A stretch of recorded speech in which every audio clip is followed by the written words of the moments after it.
Ah, the world. A vast, mysterious online MMORPG in a single-player game brimming with secrets, adventure, and, well, frustrations.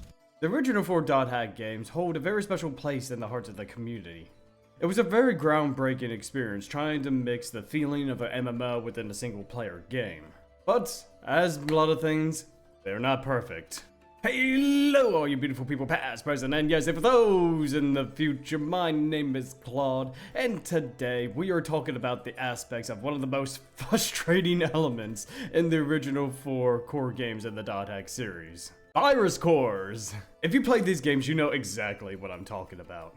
If you haven't, then this video will show you the core problems with those games and how its systems block off progression. Before we get into today's video, if you enjoyed this content, leave a like, subscribe, and say hey to Darkness down in the comments down below. Let me know what you think about this topic as we're going through this. I really do enjoy seeing your comments down below, and I'm always interacting with you guys down there. Alright, now, let's get into it. So, let's break it down. Virus cores are key items used for gate hacking, a mechanic that unlocks certain story-critical areas within the world. You obtain them primarily through an ability called Data Drain, which allows Kite to rewrite enemy data. Sounds cool, right? But here's the catch. Using Data Drain isn't without consequence. Each time you use it, Kite's infection rating increases. That rating gets too high, it's game over, and the character gets corrupted. On top of that, Data Drain does not guarantee virus core drops. Sometimes you'll get a core, but other times you'll end up with random loot like weapons and armor, and that's where the frustration begins. Now typically this wouldn't be such a bad thing. We do like gaining new items, and especially rare items that really enhance our characters when we're playing through the game. But when it comes to very specific key items needed for progression, that's kind of where it gets a little bit ridiculous. In the first 2 games, this isn't really much of a problem. Gate hacking wasn't overly frequent, and by the time you finish the game, you're likely to have plenty of extra cores left over.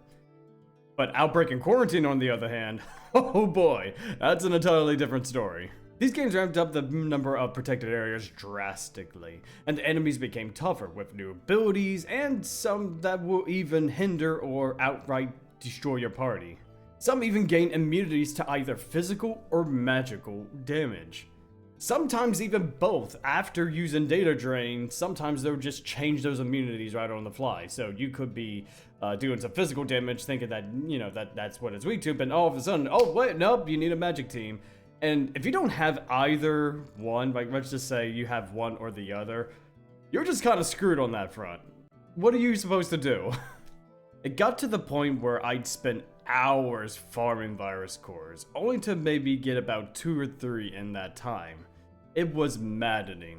Now I'm also adding this after writing the script, so I was asking the community like what they thought about the virus cores, and a theory was floated around that in order to get more virus cores you need to have your infection rating down. However, I have not seen anything in game that actually says this, and so if you know like how the infection rating works and how it influences the virus cores, please leave a comment down below. I want to hear, I do want to hear that explanation, because this really does end up becoming a huge factor, considering it doesn't get explained in the game. Like if it was explained in the game, okay, the higher the infection rating, the lower chance you'll get for certain things, that'd be fine.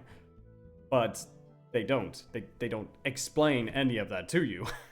Let's put this into perspective. At the end of Quarantine, there comes to a section where you need to unlock a series of gates, just one after another, in order to get like the last 5 virus cores. Let me tell you what you need. You need 2 A's, 3 E's, 3 I's, 9 K's, 2 C's, 6 G's, 9 J's, 3 L's, 2 B's, 3 F's, and 3 H's. That is 45. I'm going to repeat myself. 45 virus cores in order to unlock the final areas. And when it takes you an hour to get at least a couple, at least when I was doing some virus core hunting back when I was doing my playthrough on Twitch, which by the way, you should go check it out, links down below. I'll be honest with you, I never finished the original series because of this. I love this story. I love the characters and the world building, but the grind to get those virus cores just completely killed my momentum. And I had to drop the game. And honestly, that kind of sucks because the story is pretty good. The story is good for its time. But because of that gatekeeping, like, no one is going to sit for hours to grind out these items, you know, just to see the ending. Especially now when YouTube is a thing. Like, I can't imagine what it was like back then in 2002 when you didn't have easy access to figure out what happened at the end. Oh man, just like the number of hours you would need in order to complete this. Now, if these games ever get remade, what could be done to fix this?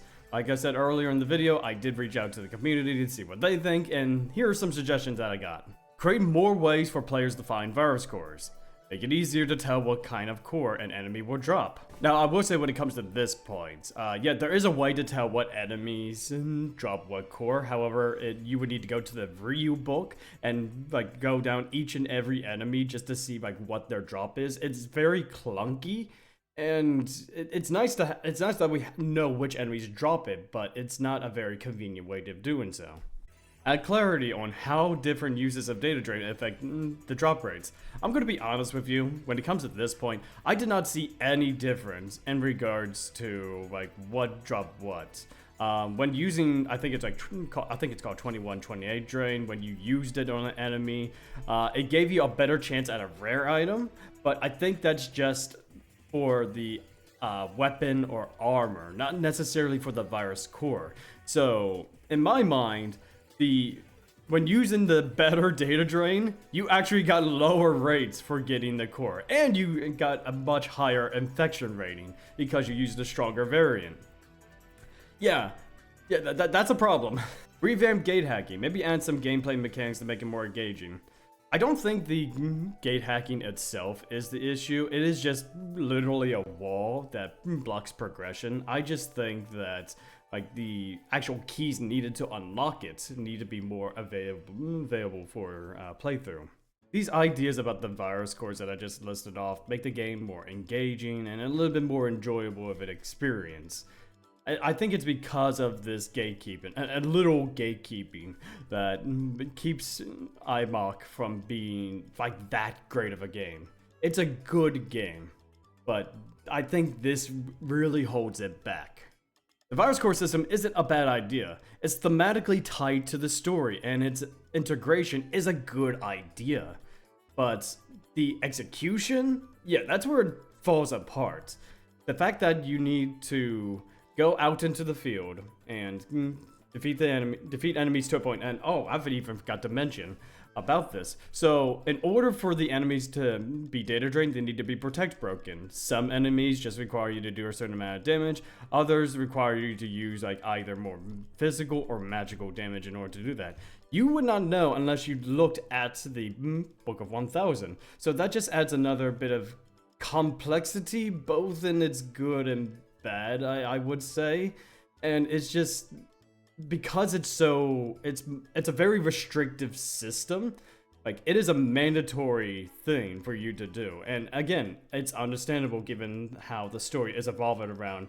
Like, it is a data drain is a powerful and dangerous thing to be using, and like balancing it is a good idea. Just going about needed it to be so important, like gameplay wise.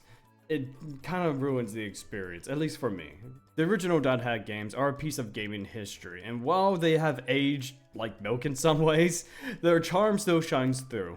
Hopefully, if Bandai Namco ever decides to remake this game, they could fix up these issues no problem, and kind of like make it more streamlined for people who want to just jump into the story. But that's just me. What do you guys think?